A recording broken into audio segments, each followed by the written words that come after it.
É muito comum, quando eu faço grandes entrevistas, por exemplo, Eduardo Cunha, né? Um homem tão polêmico, acusado de tantos atos de corrupção. Existem aqueles que defendem que determinadas figuras não deveriam ser entrevistadas porque você estaria glamorizando, né? Mas eu acho que todo ser humano, e eu digo todo, até o momento em que ele começou a enganar determinados setores do crime organizado, isso custou a morte dele, come aquilo que você interpretar. É uma mulher oficialmente, mas que se declara um trans, né? Lá em Tremembé, né? Exatamente.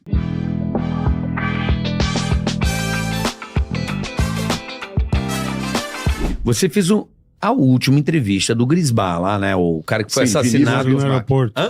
Vinícius Gritzbach. Vinícius Gritzbach. E ele foi assassinado de uma forma cinematográfica, podemos dizer assim. Do aeroporto, e o cara fez uma delação, inclusive, pra você. Sim. Né? Não sei como é que você conseguiu aquela entrevista.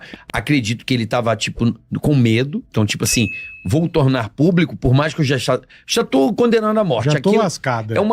Ele tinha dado a entrevista numa forma de tentar ser protegido pelo Estado? Seria isso, Cabenga? Ele fez a entrevista e 6 meses depois ele fez uma delação. E foi essa delação que determinou a morte dele. Ele tinha acabado de fazer a delação, onde ele delatava, inclusive, policiais, não só integrantes do PCC, como também policiais. O esquema. É todo o esquema, e esse esquema ele só prosperava porque ele tinha participação de uma sociedade entre o crime organizado e determinados setores da polícia, mais de 20 policiais. Caramba. Essa que é a verdade. E ele tinha provas, ele tinha gravações. Sim, tinha tudo. Entendeu? E ele entregou não tudo. Estamos falando de um santo, estamos falando de alguém envolvido com o crime organizado. Longe disso, Que caiu no crime porque era ambicioso, sabia mexer com Bitcoin. Porque o crime organizado gera muito dinheiro. Muito dinheiro. Então, eu lembro, por exemplo, eu conheci um empresário que ele era dono de uma concessionária. Tá. E ele me revelou o seguinte, por exemplo, que ele lembrou do Vinícius Gritzbach, o Vinícius Gritzbach foi até a agência dele, né? E ele falou, eu gostaria de comprar uma agência. Aí ele falou assim, olha, eu não tinha interesse em vender, então eu chutei um preço 3 vezes maior daquilo que valia. Chutei aquele preço. Então, eu falei, ele falou, tá bom, eu compro, amanhã eu passo aí. É mesmo? Mandou assim? Porque ele detinha muito dinheiro. Ele era um testa de ferro do crime organizado, até o momento em que ele começou a enganar determinados setores do crime organizado, e isso custou a morte dele. Ele matou um cara, inclusive, né? Ele parece que guardou em Bitcoin, né? Ele mexia com criptomoeda. O cara falou, cadê o dinheiro? E como tá em cripto, só você sabe onde tá. Só. E não, sumiu e tal. E ele acabou, dizem, né? A condenação dele, né? É sobre que ele é o principal suspeito da morte de 2 integrantes. O cara preto era o principal. Cara preto, isso mesmo. Né? Cara, que loucura. Agora, a questão é, você como jornalista, como é que tá essa situação hoje? Esses policiais que ele delatou, todo esse esquema que ele delatou, em que pé tá? Porque parece que o assunto morre, o cara morre, o assunto morre. Passa um tempo e depois morre. E aí, como é que é? E essa é a tática que existe, né?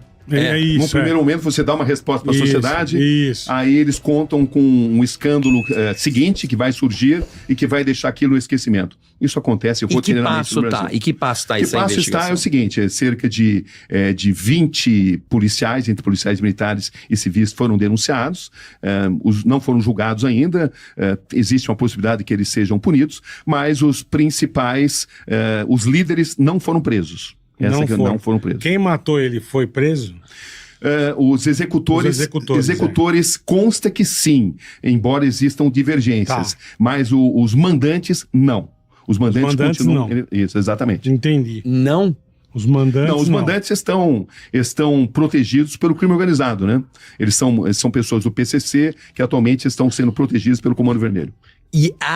Porque assim, me falaram que... Eu não vou dar nomes aqui por uma questão de segurança, tá? Não, claro, mas digamos melhor o seguinte, não.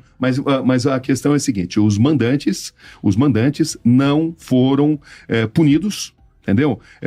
Digamos que aqueles que estão num segundo plano, os executores foram bem investigados. Existem profissionais muito competentes dentro da polícia, né? Que nem sempre podem fazer o trabalho que gostariam de fazer. O seio da polícia é formada por pessoas de enorme valor que tentam fazer um trabalho. Mas essas pessoas recebem uma pressão também, uma pressão muito grande. Então, os mandantes ainda não foram presos, entendeu? Tá, e os delegados que... Tinha delegado envolvido, eles estão presos ou não? Estão presos. Que estavam com o relógio dele? Presos. Presos. Não vou aqui falar em nomes, tá?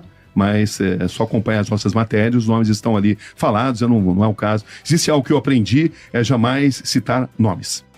É mesmo, Cabrini? Isso muitas vezes é a diferença entre a sua sobrevivência ou não. Eu percebo isso, você deixa muito mais o cara falar... Eu gosto de botar a linha geral, para que vocês entendam, sem citar nomes. Quando você cita nomes, muitos recebem isso com uma perseguição direcionada. E isso muitas vezes determina ações. Eu dou a receita básica é essa, entendeu? E sempre deixa para entrevistar. Embora o mandante tenha sido até divulgado, um deles foi muito divulgado, né? Entendeu? Mas é melhor a gente não se meter com essa turma. Não, mas assim, eu percebo. Nessa entrevista do Grisbar é muito boa. Qualquer entrevista dele é boa. Não é? O Cabrini ele tem um jeito de entrevistar que, não sei, é a tua técnica. Quem foi o último Cabrini que você entrevistou? No último domingo a gente mostrou a entrevista do Sandrão, né? Ou da Sandra. O Sandrão, lá de... Conforme aquilo que você interpretar. É uma mulher oficialmente, mas que se declara um trans, né? Lá em Tremembé, né? Exatamente. Não, ela está em liberdade. Está cumprindo. Está em liberdade. Que namorou a... Sim, as duas. A Suzane Richthofen, a Elise Matsunaga. Ela namorou as duas. Namorou a Chico Picadinha e a outra. Exatamente. E ela está cumprindo o resto da sentença em liberdade. Pelo sistema de progressão de pena, está em liberdade atualmente. E aí, como é que você chega numa pessoa dessa? Como é que você convence a pessoa a falar com você, Cabrini? Sempre demonstrando que nós queremos ouvir o lado da pessoa da história, sem julgamentos. Repórter não é juiz, repórter não é delegado, repórter não é promotor de justiça. Perfeito. Não se pode culpar a janela pela paisagem. Eu acredito firmemente nisso. Então, eu procuro sempre demonstrar que o entrevistado não vai ser julgado. E eu tenho também um compromisso. Quando eu entrevisto as pessoas mais polêmicas, mesmo pessoas que lesaram muitas vezes a sociedade, eu não julgo antes, eu não julgo durante a entrevista e muito menos depois. É muito comum, quando eu faço grandes entrevistas, por exemplo, Eduardo Cunha, né? Um homem tão polêmico, acusado de tantos atos de corrupção. É comum, é compreensível que depois me perguntem, mas o Eduardo, ele roubou mesmo, fez isso, fez aquilo? Eu nunca emito julgamentos. A sua opinião. Porque, veja bem, eu sei do peso de uma opinião que eu possa emitir por aquilo... quando eu faço uma entrevista, evidentemente que a minha opinião vai ter um peso maior. Porque eu me aprofundei naquele assunto. Então, o meu cérebro é treinado para não julgar. Nem a minha família, quando pergunta se uma pessoa é culpada ou inocente, eu não emito opinião. A minha missão é propor questionamento sobre o ponto de vista da sociedade. Eu pergunto sempre sobre o ponto de vista da sociedade. Existem aqueles que defendem que determinadas figuras não deveriam ser entrevistadas porque você estaria glamorizando, né? Mas eu acho que todo ser humano, e eu digo todo, tem o direito de apresentar o seu lado da história. Perfeito. Entrevistar não significa compactuar.